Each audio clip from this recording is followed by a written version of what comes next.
الحمد لله نحمده ونستعينه ونستغفره ونؤمن به ونتوكل عليه ونعوذ بالله من شرور أنفسنا ومن سيئات أعمالنا من يهده الله فلا مضل له ومن يضلله فلا هادي له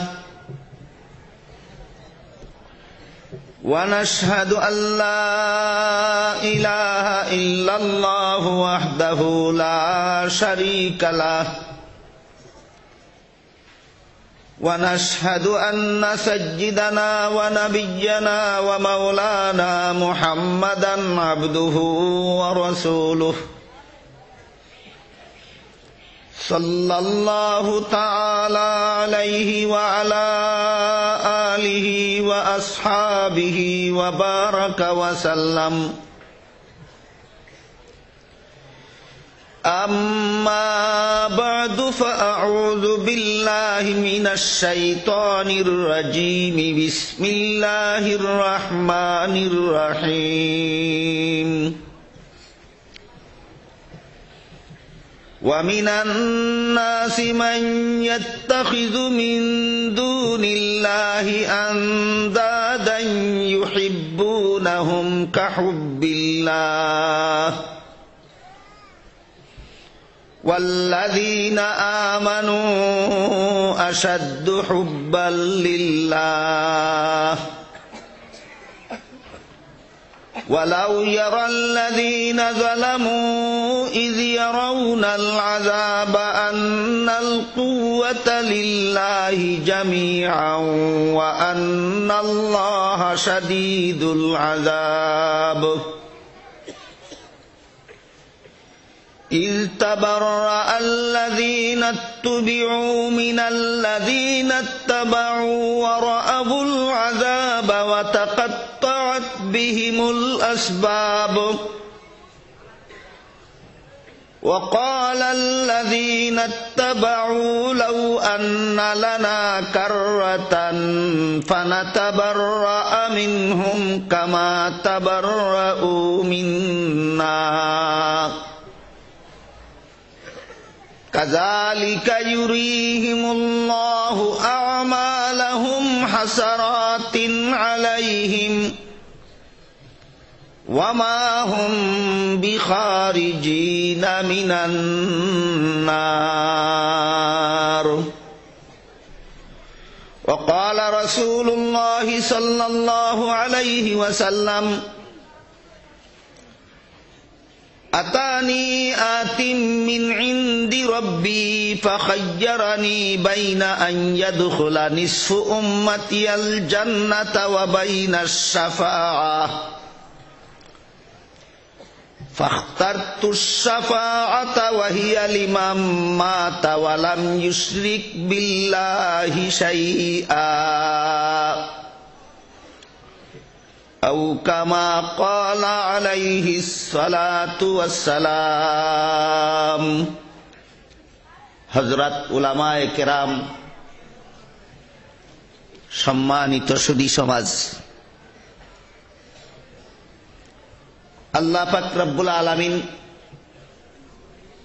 পবিত্র কোরআনের এক আয়াতে মানব সৃষ্টির কারণ সুস্পষ্ট ভাষায় বলে দিয়েছেন। আল্লাহ বলেন, ওয়ামা খালাকতুল জিন্না ওয়াল ইনসা ইল্লা লিয়াবুদুন। এর অর্থ হলো, আল্লাহ বলেন, মানব দানবকে আমি আর কোনো কাজের জন্য সৃষ্টি করিনি, বরং একমাত্র আমার ইবাদত করার জন্য সৃষ্টি করেছি। মানব দানব দুই জাতিকে আল্লাহ পাক রব্বুল আলামিন একমাত্র আল্লাহর ইবাদত করার জন্য সৃষ্টি করেছেন। আল্লাহর বর্ণনা ভঙ্গিটা এমন, যার সুস্পষ্ট অর্থ হলো আর কোনো কাজের জন্য নয়, শুধুমাত্র আল্লাহর ইবাদত করার জন্য আল্লাহ সৃষ্টি করেছেন। তাহলে মানুষের জীবনের একমাত্র কাজ কি? এক আল্লাহর ইবাদত করা। এক আল্লাহর ইবাদত করাই মানুষের জীবনের একমাত্র কাজ, এবং আল্লাহ বলেন এ কাজের জন্যই আমি মানুষ সৃষ্টি করেছি, অন্য কাজের জন্য নয়। এখানে কারো প্রশ্ন জাগতে পারে, নামাজ পড়া আল্লাহর ইবাদত, রোজা রাখা আল্লাহর ইবাদত, হজ করা আল্লাহর ইবাদত, কোরআন তেলাওয়াত করা আল্লাহর ইবাদত, দোয়া করা আল্লাহর ইবাদত, দুরূদ শরীফ পড়া আল্লাহর ইবাদত। ভালো কথা। পেশাব পায়খানা করা তো আল্লাহর ইবাদত নয়, ঘুমানো তো আল্লাহর ইবাদত নয়, কৃষি কাজ করা তো আল্লাহর ইবাদত নয়, ব্যবসা বাণিজ্য তো আল্লাহর ইবাদত নয়, খানা পিনা করা তো আল্লাহর ইবাদত নয়। সেগুলি আমরা কেন করি? যদি আল্লাহ শুধুমাত্র তার ইবাদত করার জন্যই আমাদের সৃষ্টি করে থাকেন, তাহলে যে কাজগুলি ইবাদত নয় সে কাজগুলি আমরা কেন করি? এই প্রশ্নের জবাবটা অতি সহজে আমরা বুঝতে পারবো একটা উদাহরণের মাধ্যমে। এই বিশাল সম্মেলনের আয়োজন একমাত্র ওয়াজের জন্য না আরো কোনো কাজের জন্য? একমাত্র ওয়াজের জন্য, আর কোনো কাজের জন্য নয়। তাহলে ডেকোরেশন কেন? ডেকোরেশনের নাম তো ওয়াজ নয়, ওইটা কেন? প্রশ্নের একমাত্র জবাব ওয়াজের সুবিধার জন্য। বাতি কেন, লাইটিং কেন? ওয়াজের সুবিধার জন্য। মাইক কেন? ওয়াজের সুবিধার জন্য। স্টেজ কেন? ওয়াজের সুবিধার জন্য। মাঠের বিছানা কেন? বলুন তো কেন? ওয়াজের সুবিধার জন্য। এই সবগুলি মূল কাজ না আনুষঙ্গিক? তাহলে মূল কাজ কতটা? সেটা কি? ওয়াজ। ঠিক তেমনি ভাবে মানুষের জীবনের একমাত্র মূল কাজ আল্লাহর ইবাদত। খাই কেন? ইবাদতের সুবিধার জন্য। ঘুমাই কেন? ইবাদতের সুবিধার জন্য।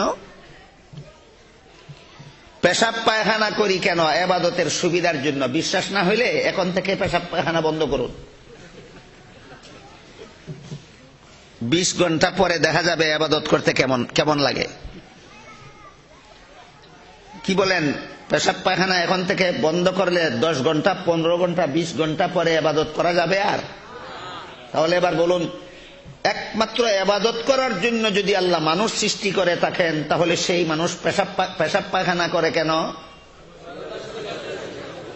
ব্যবসা করে কেন? কৃষিকাজ, রুজি রোজগার, বিয়া শাদী, বাড়িঘর, সব ইবাদতের সুবিধার জন্য। এখন যদি এমন মানুষ পাওয়া যায় যার খানা ঠিক আছে, যার ঘুম ঠিক আছে, যার পেশাব পায়খানা ঠিক আছে, যার কৃষিকাজ ঠিক আছে, যার ব্যবসা বাণিজ্য ঠিক আছে, যার বাড়িঘর ঠিক আছে, যার বিবি বাচ্চা ঠিক আছে, যার সমাজ ঠিক আছে, যার রাজনীতি ঠিক আছে, যার সব ঠিক আছে, শুধু ইবাদত বন্দেগী নাই। সবগুলি আনুষঙ্গিক কাজ আছে তার, কিন্তু মূলটা নাই। ওই লোকটা কত বড় বুদ্ধিমান, যেই লোকে ওয়াজের নামে এই সব কিছু আয়োজন করলো, ডেকোরেশন করলো, লাইটিং করলো, মাইকিং করলো, স্টেজ করলো, বিছানা দিল, সবকিছু করলো, শুধু ওয়াজ নাই। শুধু কি নাই? এই লোকটা যেই রকমের বুদ্ধিমান, ঠিক তেমনি ভাবে যেই লোক দুনিয়াতে কোনো কাজের অভাব নাই কিন্তু শুধু তার জীবনে ইবাদত বন্দেগী নাই, ওই লোকটাও সেই রকমের বুদ্ধিমান।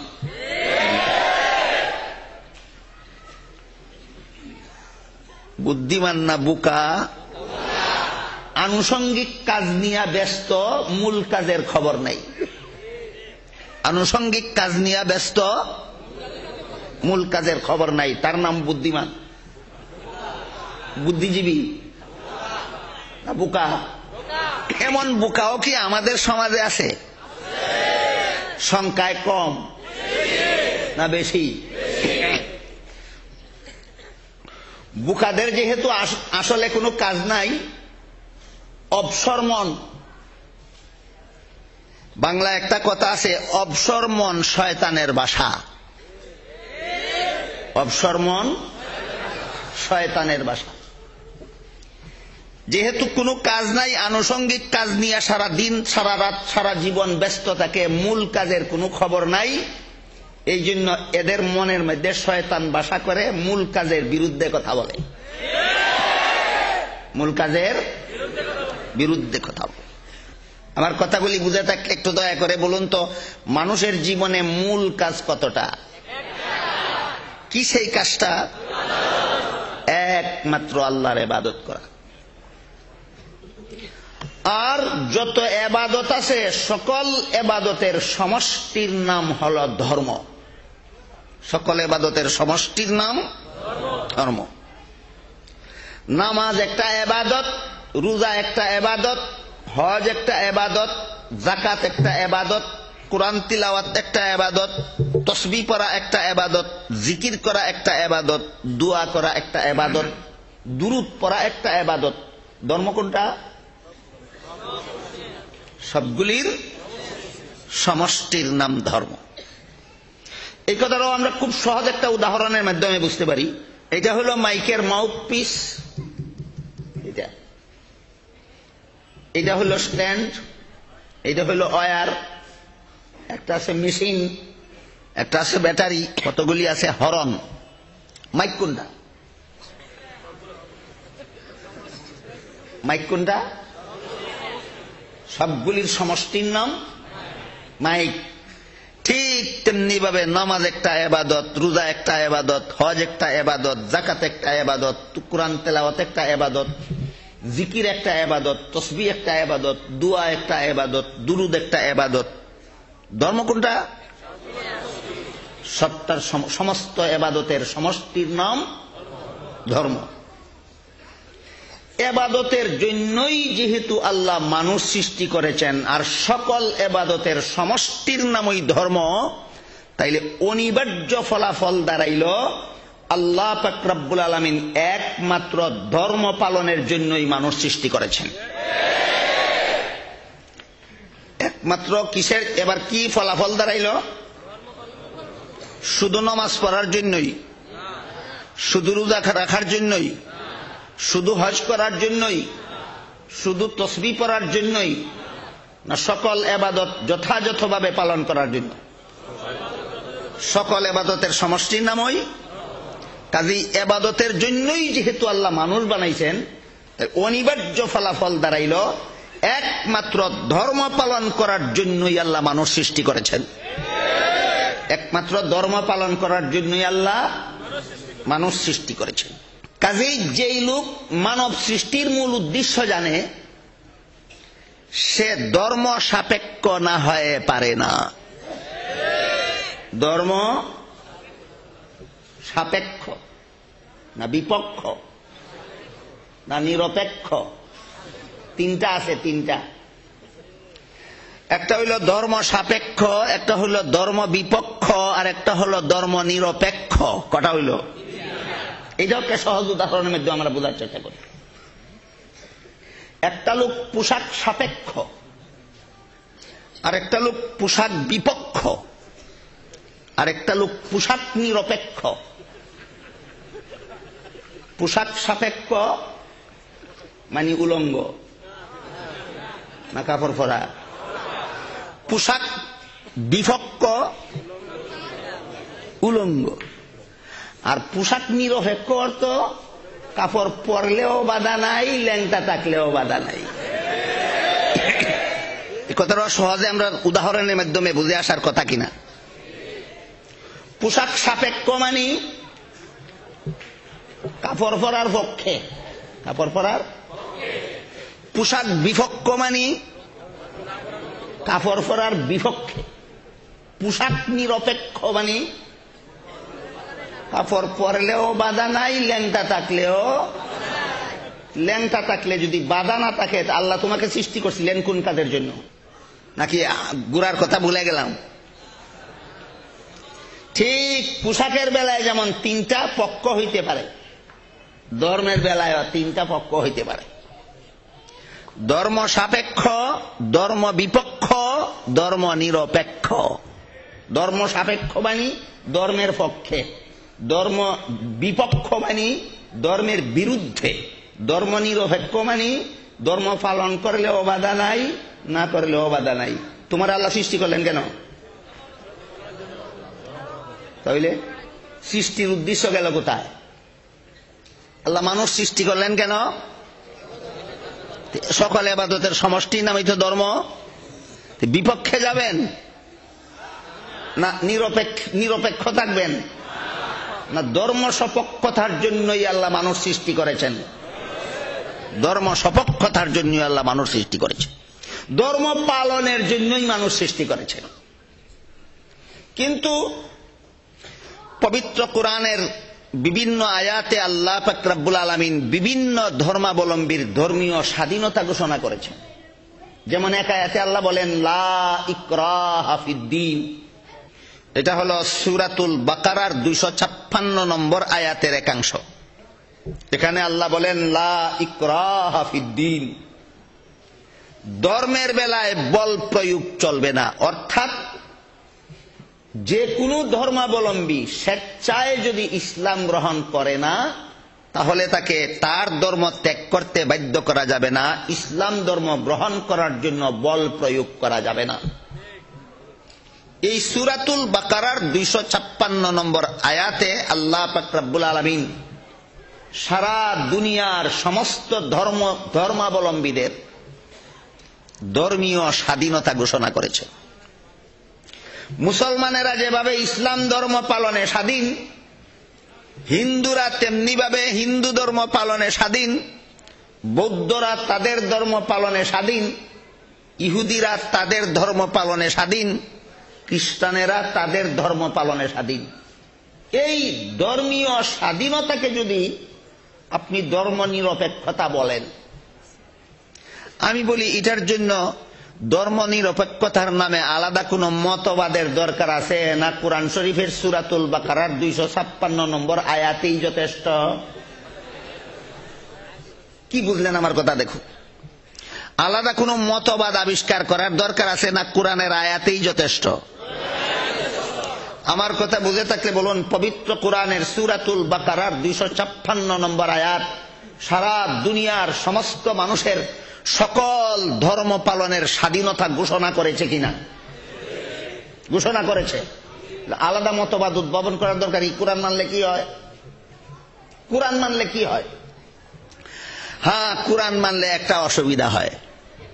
কি অসুবিধা হয়? যেহেতু কোরআন সূরাতুল বাকারার 156 নম্বর আয়াতে সকল ধর্মাবলম্বীর ধর্মীয় স্বাধীনতা ঘোষণা করেছে, এই কারণে যদি এখানে এসে আমরা কোরআনকে মেনে নেই, তাহলে অন্য আয়াতে কোরআন আরেকটা কথা ঘোষণা করেছে, সেটা হলো মাইয়াবতাগি গায়রাল ইসলামি দীনান ফালান ইউকবালা মিনহু ওয়া হুয়া ফিল আখিরাতি মিনাল খাসিরিন। আল্লাহ বলেন, ইসলাম ছাড়া ভিন্ন কোন ধর্ম যারা পালন করবে, তাদের পালিত ধর্ম কখনো আল্লাহর কাছে গ্রহণযোগ্য হবে না, বরং তারা পরকালের বিচারে ক্ষতিগ্রস্তদের অন্তর্ভুক্ত হবে। যে আয়াতে আল্লাহ সকল ধর্মাবলম্বীদের ধর্মীয় স্বাধীনতা ঘোষণা করেছেন, সেই আয়াত মানতে গিয়া গোটা কোরআন মেনে নিলে, কোরআনের এক আয়াত মানলে চলে না সকল আয়াত মানতে হয়? এই হলো কোরআন মানার পথে বাধা। কোরআন মেনে নিলে যে আয়াতে আল্লাহ বলেছেন ইসলাম ছাড়া অন্য কোন ধর্ম আল্লাহর কাছে গ্রহণযোগ্য নয়, সেই আয়াতও মেনে নিতে হবে। ওই আয়াত মানার ভয়ে যে আয়াতে আল্লাহ সমস্ত ধর্মাবলম্বীদের ধর্মীয় স্বাধীনতা ঘোষণা করেছেন, সেখানেও কোরআন মানার কথা না বলে ধর্ম নিরপেক্ষতার ভান করা যায়, বাহানা করা যায়। আমরা যারা মুসলমান, আমরা কোরআনের কত আয়াত মানি? সব আয়াত মানি।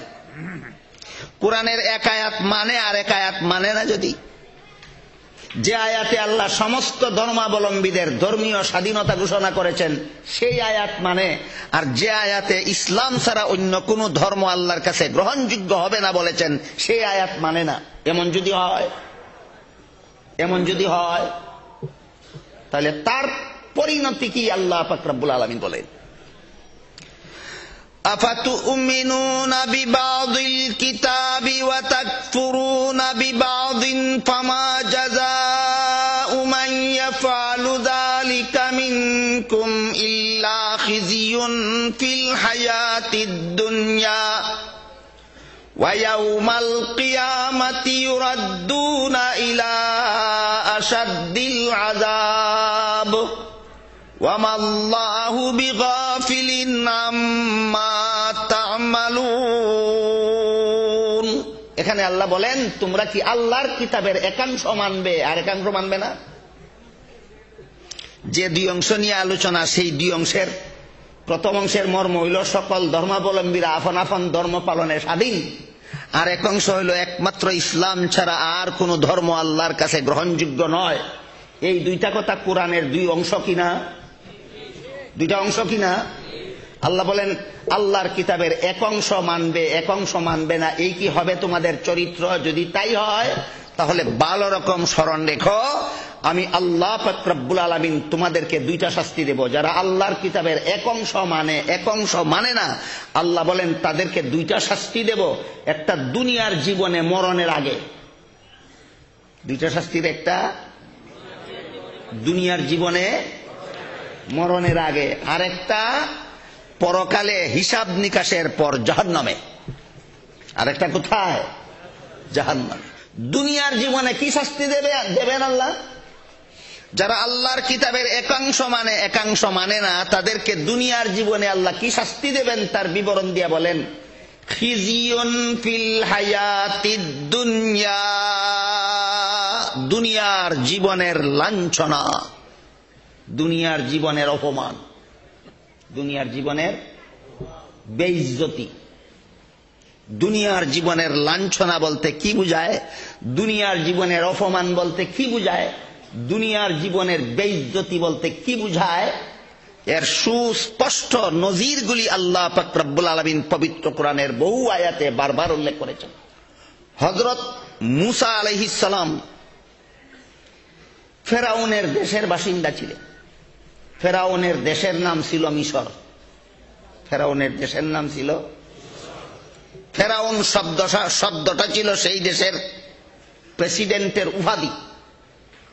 তার ব্যক্তিগত নাম ছিল তত্ত্ববিদ মুফাসসিরিন কেরামের মতে রামাসিস। ফেরাউনের মূল নাম ছিল রামাসিস।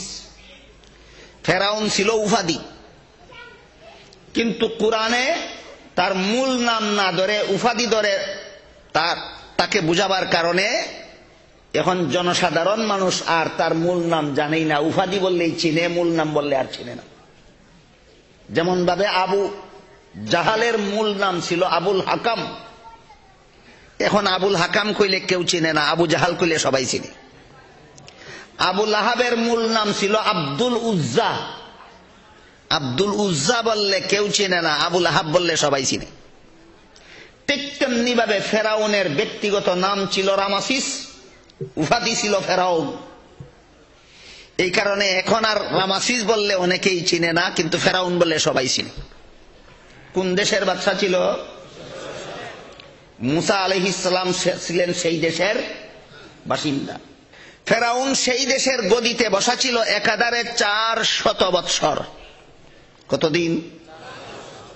400 বৎসরের শাসনকর্তা। মূসা আলাইহিস সালাম 4 দিনের জন্য গদিতে বসেননি, 4 দিনের জন্য গদিনিসীন হতে পারেন, 4 ঘন্টার জন্য নয়, 4 মিনিটের জন্য নয়। সুতরাং মূসা আলাইহিস সালাম গদি না পেয়ে লাঞ্ছিত হয়ে গেলেন না সম্মানিতই রইলেন? ফেরাউন 400 বৎসর পর্যন্ত গদিতে বসে থাকার কারণে সম্মানিত হইল না লাঞ্ছিতই হইল? তাহলে কে লাঞ্ছিত আর কে সম্মানিত, এটা গদিতে বসা না বসার উপর নির্ভর করে না। গদিতে বসা না বসার উপর নির্ভর করে না। কিসের উপর নির্ভর করে? কিসের উপর নির্ভর করে ওইটা বোঝার জন্য আরেকটা হাদিসের সারমর্ম পেশ করি আপনাদের সামনে। হাদিস শরীফে রাসূল করিম সাল্লাল্লাহু আলাইহি ওয়াসাল্লাম বলেন, আল্লাহ যখন তার কোনো বান্দাকে ভালোবাসেন, মহব্বত করেন, তখন ফিরিস্তাদের মধ্যে ঘোষণা করে দেন, হে ফিরিস্তারা, আমি আমার অমুক বান্দাকে মহব্বত করি, তোমরাও তাকে মহব্বত করো। ফিরিস্তাদের মধ্যে ঘোষণা করে দেওয়ার পরে ফিরিস্তারা পৃথিবীতে যত ভালো মানুষ আছে, যত সব মানুষের অন্তরে অন্তরে আল্লাহর সেই কথাটা ঢেলে দেয়। তখন পৃথিবীর সমস্ত ভালো মানুষেরাও তাকে মহব্বত করা শুরু করে। সুতরাং ভালো লোকের অন্তরের শ্রদ্ধার পাত্র হতে পারলেই সম্মানিত জীবন হয়।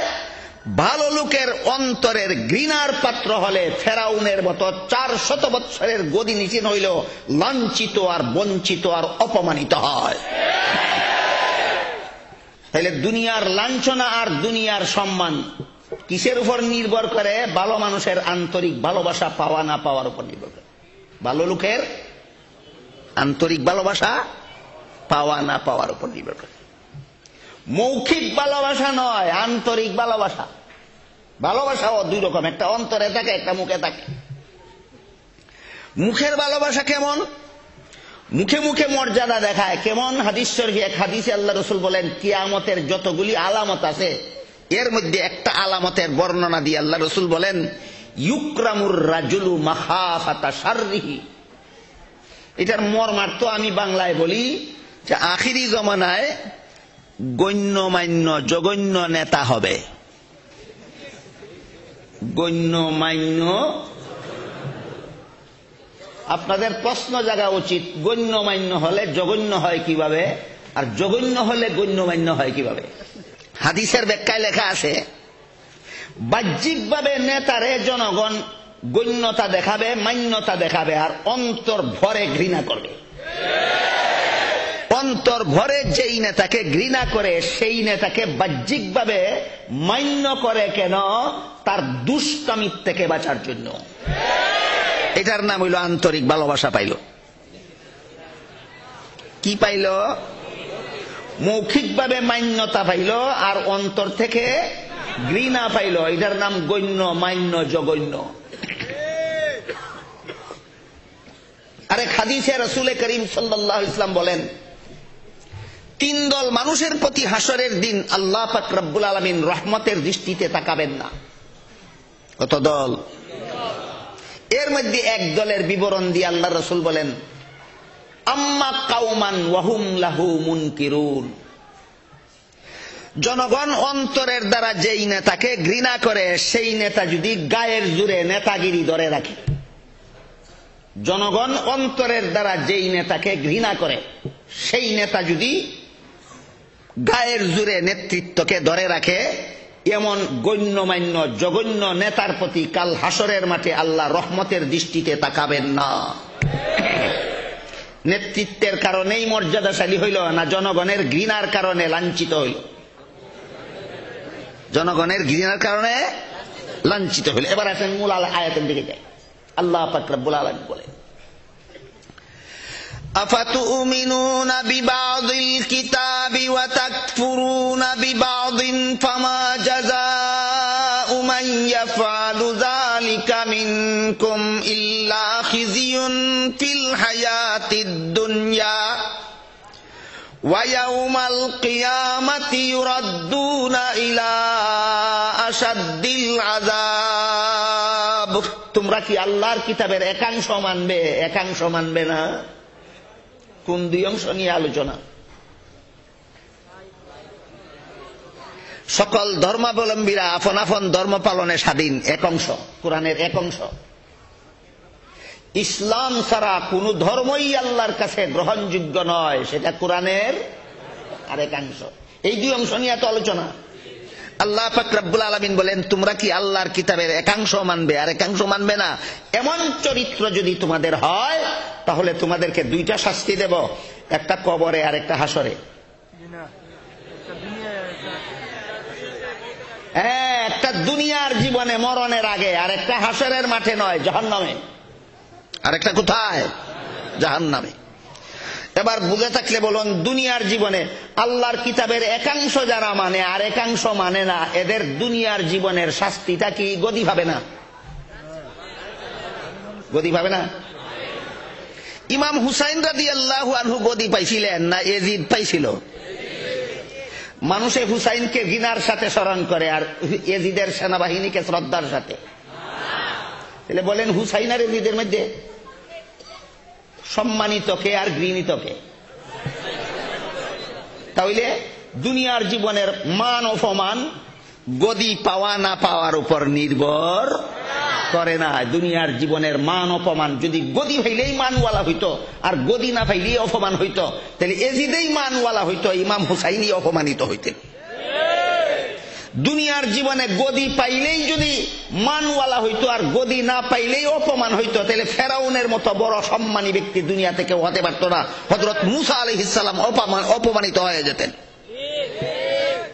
তাহলে আমরা অনেক হিসাব মন গড়াও মিলাই, অনেক হিসাব মন গড়া মিলাইয়া রাখি। আমরা অনেকে মনে মনে হিসাব মিলাইয়া রাখি যে ওইটা পাইলেই সম্মানিত হইল আর ওইটা না পাইলেই অপমানিত হইল। এগুলি মন গড়া হিসাব।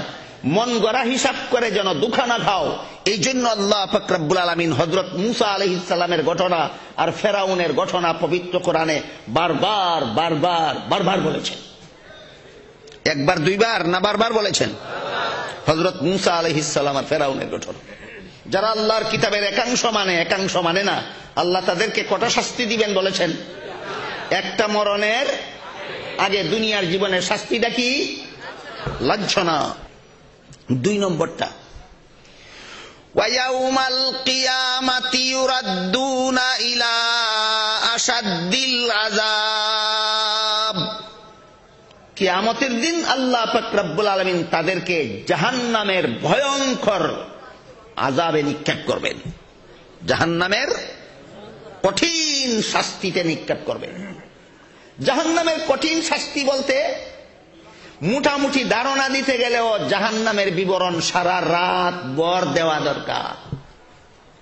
সারা রাত ভর জাহান্নামের বিবরণ দিলে মোটামুটি ধারণা করতে পারবেন জাহান্নামের কঠিন শাস্তি বলতে কি বোঝায়। আমি এখানে শুধু একটা উদাহরণ কয়েক মিনিটে আপনাদের সামনে তুলে ধরছি।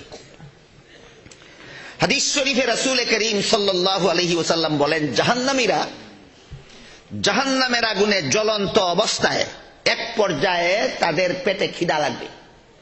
কি লাগবে? খিদা লাগবে।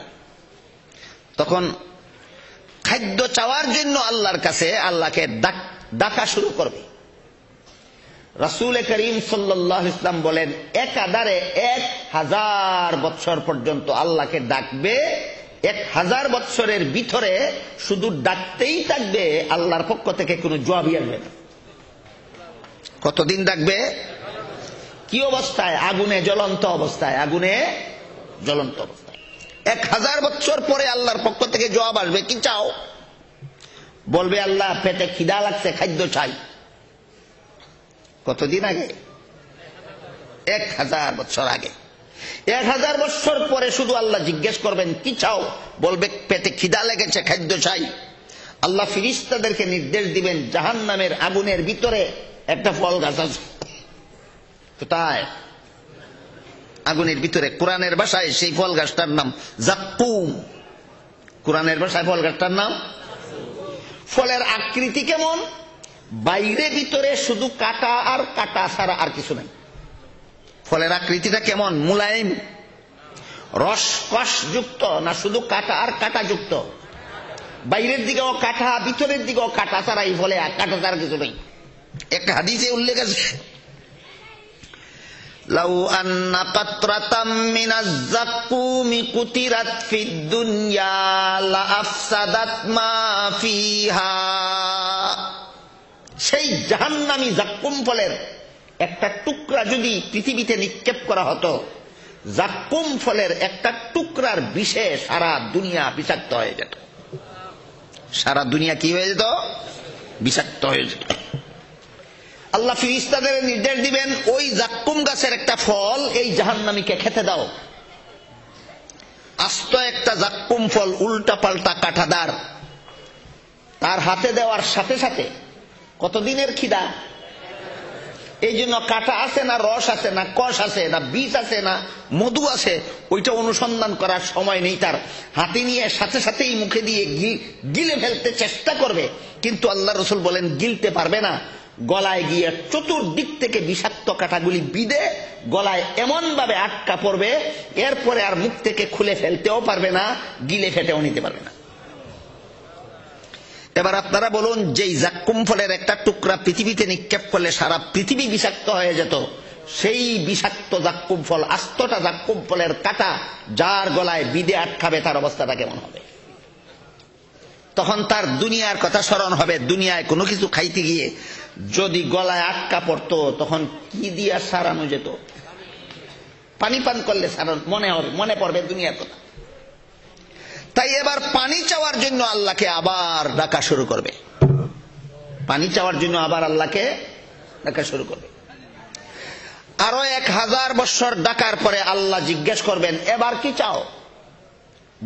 বলবে আল্লাহ, এই জাক্কুম ফল তো গিলতে পারিনি, পেটের খিদা তো যায়নি, গলায় আটকে গেছে, এবার পানি চাই যেন গলার থেকে বিষাক্ত কাঁটাওয়ালা জাক্কুম ফল যেন ছাড়াতে পারি। আল্লাহ রসুল বলেন, জাহান্নামীরা জাহান্নামের আগুনে জ্বলে পুড়ে তাদের শরীর পচে, শরীরে গা হয়ে, সেই জাহান্নামীদের শরীরের পচা গা থেকে রক্ত আর পুজ বের হয়ে জাহান্নামের একটা গর্তে আগুনের মতো টকবক টকবক করতে থাকবে। পানির পরিবর্তে সেই জাহান্নামীদের শরীরের ফসা রক্ত আর পুজ এই আগুনের মতো উত্তপ্ত গরম লোহার পিয়ালার মধ্যে করে ওই জাহান্নামীকে পানির পরিবর্তে পান করতে দেওয়া হবে। কত বছর আগে খিদা লেগেছিল? 2000। আর বিষের কাঁটা লেগেছিল গলায় কত বছর আগে? 1000।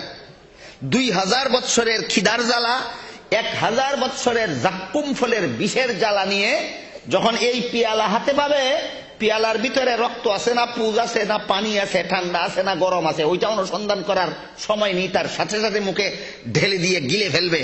আল্লাহ রসুল বলেন, জাক্কুম ফলের কাঁটার ফাঁকে ফাঁকে দিয়ে ওই উত্তপ্ত গরম রক্ত আর পুজ পেটের ভিতরে যাবে।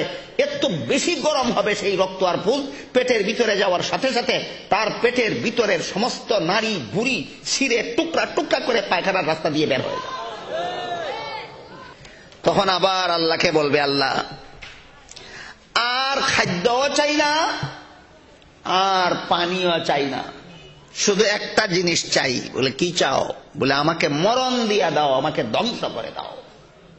তখন আল্লাহ পাক রব্বুল আলামিন বলবেন, যুক ইন্নাকা আনতাল আজিজুল কারীম, মজা চাকো, তুমি বড় ক্ষমতাধর, তুমি বড় শক্তিশালী, তুমি বড় দয়াল। এগুলি কি সত্যই প্রশংসা না তিরস্কার? ওই যখন মৃত্যু চাইবে তখন তাকে প্রথমে আল্লাহ বলবেন, যুক, মজা চাখো। তারপরে বলবেন, ইন্নাকা আনতাল আজিজ, তুমি বড় পরাক্রমশালী, আল কারীম, তুমি বড় দয়াল, মজা চাখো। এই জন্য আল্লাহ পাক রব্বুল আলামিন অন্য আয়াতে বলেন, লা ইয়ামুতুনা ফিহা ওয়ালা ইয়াহইয়া, জাহান্নামীরা জাহান্নামে মরার মতো মরতেও পারবে না, বাঁচার মতো বাঁচতেও পারবে না। মরার মতো মরতে পারবে না মানে প্রাণ বের হবে না, আর বাঁচার মতো বাঁচতে পারবে না মানে এই শাস্তির থেকে রক্ষাও পাবে না। প্রাণও বের হবে না, শাস্তিও বন্ধ হবে না। এই মর্ম বুঝাতে আল্লাহ পাক রব্বুল আলামিন বলেন, লা ইয়ামুতু ফিহা ওয়ালা ইয়াহইয়া, জাহান্নামীরা জাহান্নামে বাঁচার মতো বাঁচতেও পারবে না, মরার মতো মরতেও পারবে না। এই হলো জাহান্নামের কঠিন শাস্তির সামান্যতম বিবরণ। এবার আসুন আবার মূল আয়াতের দিকে যাই। আল্লাহ পাক রব্বুল আলামিন বলেন, আফাতুমিনুনা বিবাদিল কিতাবি ওয়া তাকফুরুনা বিবাদিন ফামা জাযাউ মান ইয়াফআলু যালিকা মিনকুম ইল্লা খিজিয়ুন ফিল হায়াতিদ দুনিয়া ওয়া ইয়াউমাল কিয়ামাতি ইউরাদ্দুনা ইলা আশাদ্দিল আযাব ওয়া মাল্লাহু বিগাফিলিন আম্মা তা'মালুন। তোমরা কি আল্লাহর কিতাবের একাংশ মানবে আর একাংশ মানবে না? এমন কাজ যারা, এমন আচরণ যারা আল্লাহর কিতাবের সাথে করবে, আল্লাহ পাক রব্বুল আলামিন বলেন তাদেরকে দুনিয়ার জীবনে একটা শাস্তি দেব, জাহান্নামে আর একটা শাস্তি দেব। দুনিয়ার জীবনের শাস্তিটা কি? লাঞ্ছনা। আর জাহান্নামের শাস্তির বিবরণ সারা রাত ভর দিয়ে শেষ করা যাবে না। আমরা কোরআনের কোন দুইটা অংশ নিয়ে আলোচনায় ছিলাম? একটা অংশ হলো লা ইকরাহা ফিদ্দিন, ধর্মের বেলায় বল প্রয়োগ চলবে না। যার যে ধর্ম পালনের অভ্যাস আছে তাকে স্বাধীনভাবে সেই ধর্ম পালন করতে দিতে হবে। কোরআনেরই আর একটা অংশ হলো একমাত্র ইসলাম ছাড়া আল্লাহর কাছে আর কোন ধর্ম গ্রহণযোগ্য হবে না। মাইয়াবতাগি গায়রাল ইসলামি দীনান ফালাই ইউকবালা মিনহু, ইসলাম ছাড়া ভিন্ন ধর্ম যারা পালন করবে, অনুসন্ধান করবে, কখনো তাদের ধর্ম আল্লাহর কাছে গ্রহণযোগ্য হবে না। এক আয়াতে ঘোষণা দিলেন সমস্ত ধর্মাবলম্বীরাই আপন আপন ধর্ম পালনে স্বাধীন, আর এক আয়াতে ঘোষণা দিলেন ইসলাম ছাড়া কোন ধর্মই আল্লাহর কাছে গ্রহণযোগ্য নয়। এখন কোন প্রশ্ন জাগে? জাগে না? সমস্ত ধর্মাবলম্বীকে যদি আপন আপন ধর্ম পালনের স্বাধীনতাই দেওয়া হলো, তাহলে একমাত্র ইসলাম ছাড়া ভিন্ন ধর্ম তিনি গ্রহণ করবেন না কেন? আল্লাহই তো সব ধর্মের স্বাধীনতা দিয়েছেন, তাহলে সব ধর্ম গ্রহণ করবেন না কেন? আর সব অন্য ইসলাম ছাড়া ভিন্ন ধর্ম যদি গ্রহণই করবেন না, তাহলে যে ধর্মগুলি গ্রহণ করবেন না সেই ধর্মগুলি পালনের স্বাধীনতা দিলেন কেন? প্রশ্ন আসে কিনা? এই প্রশ্নের জবাব না জানার কারণে আমাদের দেশে ধর্মনিরপেক্ষতার অর্থ নিয়ে বিভ্রান্তির জাল বোনা হচ্ছে। ধর্মের ব্যাপারে কি বলছিলাম? কটা পক্ষ? ধর্ম সাপেক্ষ, ধর্ম বিপক্ষ, ধর্ম নিরপেক্ষ। এটাই বস্ত্র সাপেক্ষ, বস্ত্র নিরপেক্ষ, বস্ত্র বিপক্ষের মতোই। মনে আছে উদাহরণ? পোশাক সাপেক্ষ, পোশাক বিপক্ষ, পোশাক নিরপেক্ষ। মনে থাকবে? উদাহরণ মনে থাকবে? বলুন তো, পোশাক সাপেক্ষ অর্থ কি? উলঙ্গ থাকার অনুমতি আছে? মুঠেও নেই। পোশাক বিপক্ষ মানে বিপক্ষ। পোশাক বিপক্ষ মানে পোশাকের পক্ষে নাই, পোশাক পরার পক্ষে নাই, সে ল্যাংটা থাকার পক্ষে। আর পোশাক নিরপেক্ষ মানে পোশাক পরলেও বাধা নাই, ল্যাংটা থাকলেও বাধা নাই। পোশাক নিরপেক্ষ মানে কি? পোশাক পরলেও বাধা নাই, ল্যাংটা থাকলেও বাধা নাই। ঠিক এই ধর্ম নিরপেক্ষ শব্দের অর্থ নিয়ে বহুত মারাত্মক রকমের বিভ্রান্তি ছড়ানো হচ্ছে বাংলাদেশে, এবং কোরআন শরীফের আয়াত দিয়া দলিল দেওয়া হচ্ছে। সুতরাং কোরআনের অপব্যাখ্যা প্রচার করে যেন এই সমস্ত বিভ্রান্তিকর অবস্থা যেন সৃষ্টি হতে না পারে, সেই জন্য আপনাদের এই পক্ষ বিপক্ষ নিরপেক্ষতার বিশ্লেষণ কোরআনের তাফসীর থেকে সুস্পষ্টভাবে বুঝে নিতে হবে। সূরা বাকারার 256 নম্বর আয়াতে আল্লাহ যে বলেছেন সমস্ত ধর্মাবলম্বীরা আপন আপন ধর্ম পালনে স্বাধীন, কাউকে ধর্মান্তরিত করার জন্য বল প্রয়োগ করা চলবে না। এইটুকুই যদি ধর্ম নিরপেক্ষতার অর্থ হয়, তাহলে এটার জন্য আলাদা কোনো মতবাদের দরকার আছে না? কোরআন শরীফের সূরা বাকারার 226 নম্বর আয়াতটাই যথেষ্ট। তাহলে কোরআন মানি বললেই হয়? নূতন মতবাদের নাম বলার দরকার কি? নূতন মতবাদ উদ্ভাবন করার দরকার কি? নূতন কথা প্রচার করার দরকার কি? কোরআন শরীফের সূরাতুল বাকারার 226 নম্বর আয়াতটা মানি বললেই হয়, কোরআন মানি বললেই হয়। কিন্তু কোরআন মানি বলবে না কেন? কোরআন মানি বললেই সাথে সাথে ইসলাম ছাড়া কোন ধর্ম আল্লাহর কাছে গ্রহণযোগ্য নয়, সেইটাও মানতে হয়। সেইটাও এই চাতুরতার কারণে ওই 226 নম্বর আয়াত মানার কথা বলবে না, আর ইসলাম ছাড়া কোন ধর্ম আল্লাহর কাছে গ্রহণযোগ্য নয় সেই কথাও বলবে না। কোরআন সম্পর্কে কোনো মন্তব্যই করবে না, সম্পূর্ণ নীরব থাকবে। আর নূতন মতবাদ অপব্যাখ্যার মাধ্যমে সমাজে ছড়িয়ে বিভ্রান্তির সৃষ্টি করবে। এই হলো বর্তমান সমাজের অবস্থা। আমরা যারা মুসলমান, বাংলাদেশে সংখ্যালঘু, বাংলাদেশের মুসলমানেরা সংখ্যালঘু না সংখ্যাগুরু? জানতো পৃথিবীর যে কোনো দেশে যে কোনো ধর্মাবলম্বী সংখ্যাগুরু, সেই ধর্মাবলম্বীদের ধর্ম শিক্ষা তাদের স্কুল কলেজে আছে কি নাই? বাংলাদেশের সংখ্যাগুরু জনগণ কারা? এদের ধর্ম শিক্ষা আছে প্রাইমারি স্কুলে? এদের ধর্ম শিক্ষার ব্যবস্থা আছে হাই স্কুলে? এদের ধর্ম শিক্ষার ব্যবস্থা আছে কলেজে? এদের ধর্ম শিক্ষার ব্যবস্থা আছে ভার্সিটিতে? ইহুদি সংখ্যাগুরুদের দেশে ইহুদি ধর্ম শিক্ষা ব্যবস্থা তাদের স্কুল কলেজে আছে। খ্রিস্টান সংখ্যাগুরু নাগরিকদের দেশে খ্রিস্ট ধর্ম শিক্ষার ব্যবস্থা তাদের স্কুল কলেজে আছে। মুসলমান সংখ্যাগুরু বাংলাদেশে স্কুল কলেজে মুসলমানি ধর্ম শিক্ষার ব্যবস্থা নাই কেন? এটাও গভীর ষড়যন্ত্র ছাড়া আর কিছু নয়।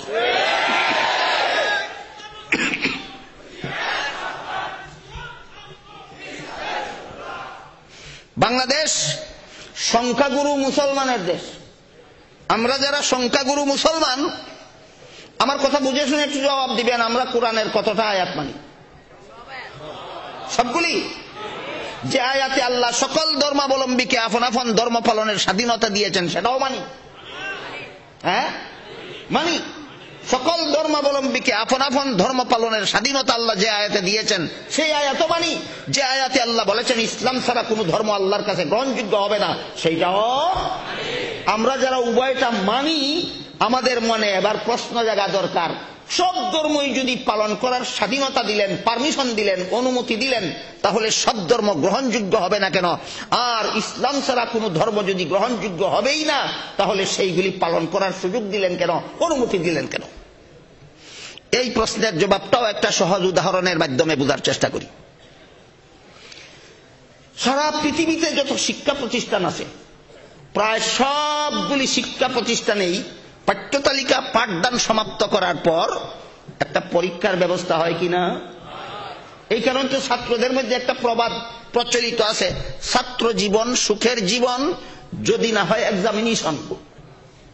ছাত্র জীবন সুখের জীবন যদি না হয় এক্সামিনেশন। পরীক্ষাই যাদের জীবনে নাই তাদের ছাত্র জীবন হতে পারে না। সবগুলি শিক্ষা প্রতিষ্ঠানে পরীক্ষার ব্যবস্থা আছে। পরীক্ষার হলে যখন প্রশ্নপত্র দেওয়া হয় পরীক্ষার্থী ছাত্রদের হাতে হাতে, আমার কথা বুঝে থাকলে বলুন, সমস্ত পরীক্ষার্থী ছাত্ররাই প্রশ্নের সঠিক জবাব লিখতে পারে না? অনেকে ভুলও লেখে। যারা ভুল লেখে এদেরকে লেখার পূর্ণ স্বাধীনতা দেওয়া হয় না ঘাড় ধরে পরীক্ষার হল থেকে বের করে দেওয়া হয়? ভুল লেখার পূর্ণ স্বাধীনতা দেওয়া হয়, পরীক্ষার হলের যাবতীয় সুযোগ সুবিধা দেওয়া হয়, বসার ব্যবস্থা দেওয়া হয়, লেখার ব্যবস্থা দেওয়া হয়, বিছানা দেওয়া হয়, প্রয়োজনে ফ্যানের ব্যবস্থা করে দেওয়া হয়, প্রয়োজনে বাতির ব্যবস্থা করে দেওয়া হয়, তার প্রয়োজন হলে পেশাব পায়খানার ব্যবস্থা করে দেওয়া হয়, তার প্রয়োজন হলে চা নাস্তার ব্যবস্থা পর্যন্ত করে দেওয়া হয়। যারা ভুল লেখে, যারা শুধু শুদ্ধ লেখে তাদেরকে না, যারা ভুল লেখে তাদেরকেও। সে ভুল লিখতেছে, এই লেখার দ্বারা সে পরীক্ষায় ফেল করবে, তারে এতগুলি দেওয়া হয় কেন? এইটাই হলো ইসলামের দৃষ্টিতে একমাত্র এই জিনিসটার নাম হইল মানবাধিকার। এই জিনিসটার নাম মানবাধিকার। যেমন ভাবে পরীক্ষার হলে কোন পরীক্ষার্থী ছাত্র প্রশ্নের জবাব ভুল লিখলেও তাকে লেখার পূর্ণ স্বাধীনতা দিতে হবে, পরীক্ষার হলের যাবতীয় সুযোগ সুবিধা দিতে হবে, এটা পরীক্ষার নিয়ম। ঠিক তেমনি ভাবে পৃথিবীতে যারা ভ্রান্ত ধর্ম পালন করে তাদেরকেও এই পৃথিবীতে অন্যান্য মানুষের মতো সুখে স্বাচ্ছন্দ্যে বসবাস করার পূর্ণ সুযোগ সুবিধা এবং তাদের ভ্রান্ত ধর্ম স্বাধীনভাবে পালন করার সুযোগ সুবিধা দিতে হবে। এইটাই ইসলামের দৃষ্টিতে মানবাধিকার। এইটাই ইসলামের দৃষ্টিতে যে মানবাধিকারের কারণে পরীক্ষার হলে পরীক্ষার্থী ছাত্রকে আপনি ভুল লেখার পূর্ণ স্বাধীনতা দিয়ে থাকেন, সেই মানবাধিকারের কারণে পৃথিবীতে কোন ভ্রান্ত ধর্মাবলম্বী ভ্রান্ত ধর্ম পালন করলে তাকে আল্লাহ পাক রব্বুল আলামিন পবিত্র কোরআনে ঘোষণা দিয়ে তাকে ভ্রান্ত ধর্ম পালনের স্বাধীনতা দিয়ে থাকেন। ওইখানে যদি প্রশ্ন করেন যে লেখার দ্বারা ছাত্র ফেল করবে সেই লেখার পারমিশন দেওয়া হলো কেন, ওই প্রশ্নের যেই জবাব এখানে এসে যদি প্রশ্ন করেন যে ধর্ম আল্লাহর কাছে গ্রহণযোগ্য হবে না সেই ধর্ম পালনের সুযোগ দিলেন কেন, ওই প্রশ্নেরও সেই জবাব। কথা পরিষ্কার বুঝে আসছে? বুঝে থাকলে এবার বলুন, যে আয়াতে আল্লাহ বলেছেন সমস্ত ধর্মাবলম্বীরা আপন আপন ধর্ম পালনে স্বাধীন, এটা তাদের সকল ধর্মই আল্লাহর কাছে গ্রহণযোগ্য হওয়ার কারণে, না এটা তাদের মানবাধিকার? এইটা তাদের মানবাধিকার। আর যে আয়াতে আল্লাহ বলেছেন ইসলাম ছাড়া আর কোন ধর্ম আল্লাহর কাছে গ্রহণযোগ্য নয়, সেটা হলো কারা পাশ করবে এই পরীক্ষায় আর কারা ফেল করবে তার মানদণ্ড, তার মাপকাঠি, তার স্কেল। সুতরাং যদিও সমস্ত ধর্ম পালনের স্বাধীনতা আল্লাহ দিয়েছেন সমস্ত ধর্মাবলম্বীকে, কিন্তু আল্লাহর কাছে একমাত্র ইসলাম ধর্ম ছাড়া আর কোন ধর্ম গ্রহণযোগ্য হবে না, যা সুস্পষ্ট ভাষায় আল্লাহ পবিত্র কোরআনে বলে দিয়েছেন। এবার বলুন, আমাদের বর্তমান দুনিয়াতে একটা দুইটা ধর্ম আছে চালু, না অগণিত ধর্ম আছে চালু? অগণিত ধর্ম চালু আছে। আল্লাহ পাক রব্বুল আলামিন যেহেতু মানুষ সৃষ্টি করেছেন তার ইবাদত করার জন্য, আর সকল মনে আছে শুরু প্রথম দিককার কথা, সকল ইবাদতের সমষ্টির নাম ধর্ম, অর্থাৎ ধর্ম পালনের জন্যই আল্লাহ মানুষ সৃষ্টি করেছেন। এই জন্য মানুষকে ধর্ম শিক্ষা দেওয়ার জন্য আদম আলাইহিস সালাম থেকে নিয়ে মুহাম্মদুর রাসূলুল্লাহ সাল্লাল্লাহু আলাইহি ওয়াসাল্লাম পর্যন্ত লক্ষাধিক নবী রাসূল দুনিয়ার মানুষকে একমাত্র ধর্ম শিক্ষা দেওয়ার জন্য আল্লাহ সমস্ত নবী রাসূল পাঠাইছেন। যে ধর্ম পালনের জন্য আল্লাহ মানুষ সৃষ্টি করেছেন সেই ধর্ম শিক্ষা দেওয়ার জন্য আদম আলাইহিস সালামকে পাঠিয়েছেন। যে ধর্ম পালনের জন্য আল্লাহ মানুষ সৃষ্টি করেছেন সেই ধর্ম শিক্ষা দেওয়ার জন্য আল্লাহ নূহ আলাইহিস সালামকে পাঠাইছেন। যে ধর্ম পালনের জন্য আল্লাহ মানুষ সৃষ্টি করেছেন সেই ধর্ম শিক্ষা দেওয়ার জন্য আল্লাহ ইব্রাহিম আলাইহিস সালামকে পাঠাইছেন। যে ধর্ম শিক্ষা দেওয়ার জন্য আল্লাহ পালন করার জন্য আল্লাহ মানুষ বানাইছেন সেই ধর্ম শিক্ষা দেওয়ার জন্য মূসা আলাইহিস সালামকে পাঠাইছেন। যে ধর্ম পালন করলে আল্লাহর কাছে গ্রহণযোগ্য হবে সেই ধর্ম শিক্ষা দেওয়ার জন্য ঈসা আলাইহিস সালামকে পাঠাইছেন। যেই ধর্ম একমাত্র আল্লাহর কাছে গ্রহণযোগ্য ধর্ম সেই ধর্ম শিক্ষা দেওয়ার জন্য আল্লাহ পাক রব্বুল আলামিন সর্বশেষ এবং সর্বশ্রেষ্ঠ নবী মুহাম্মদুর রাসূলুল্লাহ সাল্লাল্লাহু আলাইহি ওয়াসাল্লামকে দুনিয়াতে পাঠাইছেন। বুঝে থাকলে এবার বলুন তো, আদম আলাইহিস সালাম কোন ধর্ম প্রচার করেছিলেন? নূহ আলাইহিস সালাম কোন ধর্ম শিক্ষা দিয়েছিলেন? ইব্রাহিম আলাইহিস সালাম কোন ধর্ম শিক্ষা দিয়েছিলেন? মুসা আলাইহিস সালাম কোন ধর্ম শিক্ষা দিয়েছিলেন? ঈসা আলাইহিস সালাম কোন ধর্ম শিক্ষা দিয়েছিলেন? মুহাম্মদুর রাসূলুল্লাহ সাল্লাল্লাহু আলাইহি ওয়াসাল্লাম কোন ধর্ম শিক্ষা দিয়েছিলেন? ইসলাম ধর্ম শিক্ষা দিয়েছিলেন। সকল নবীর শিক্ষা দেওয়া ধর্ম, সকল নবীর প্রচারিত ধর্মের নাম ইসলাম। সকল নবীর প্রচারিত ধর্মের নাম ইসলাম। কেন? যেহেতু একমাত্র ইসলাম ছাড়া আর কোন ধর্মই আল্লাহর কাছে গ্রহণযোগ্য নয়। যেহেতু একমাত্র ইসলাম ছাড়া আর কোন ধর্মই আল্লাহর কাছে গ্রহণযোগ্য নয়, এই জন্য আল্লাহ আদম আলাইহিস সালাম থেকে নিয়ে শেষ নবী পর্যন্ত লক্ষাধিক নবী রাসূল পাঠাইছেন দুনিয়াতে কতটা ধর্ম শিক্ষা দেওয়ার জন্য? সেই ধর্মটা কি? ইসলাম। তবে এখানে আরেকটু কথা স্মরণ রাখতে হবে, এর মধ্যে বিভিন্ন নবী ইসলাম ধর্মের বিভিন্ন বিধিবিধানে কিছু ব্যবধান আছে। যেমন হযরত আদম আলাইহিস সালামের ইসলাম ধর্মে একটা বিধান ছিল, আপন মেয়েকে আপন ছেলের কাছে বিয়ে দেওয়া হালাল। কোন নবীর ইসলাম ধর্মে ছিল?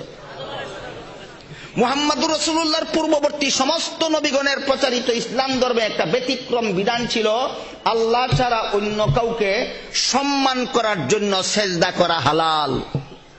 শুধু আমাদের নবীর ইসলাম ধর্মে এই সম্মান সূচক সেজদাকেও হারাম ঘোষণা করা হয়েছে। আমাদের নবীর ইসলাম ধর্ম ছাড়া পূর্ববর্তী সমস্ত নবী রাসূলগণের প্রচারিত ইসলাম ধর্মে সম্মানিত ব্যক্তিকে সেজদা দিয়ে সম্মান করা হালাল ছিল, মুহাম্মদুর রাসূলুল্লাহর ইসলাম ধর্মে হারাম হয়েছে।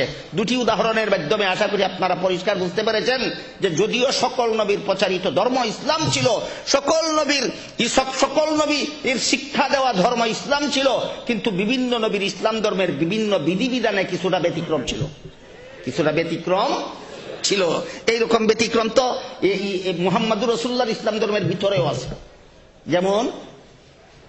যেমন পুরুষের জন্য মসজিদে গিয়া 5 বেলার নামাজ জামাতের সাথে পড়া সুন্নাত, নারীদের জন্য নয়।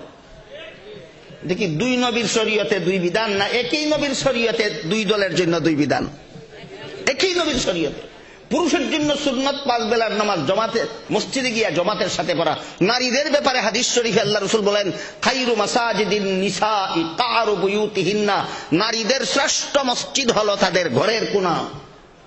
নারীদের শ্রেষ্ঠ মসজিদ হলো তাদের ঘরের কোণা।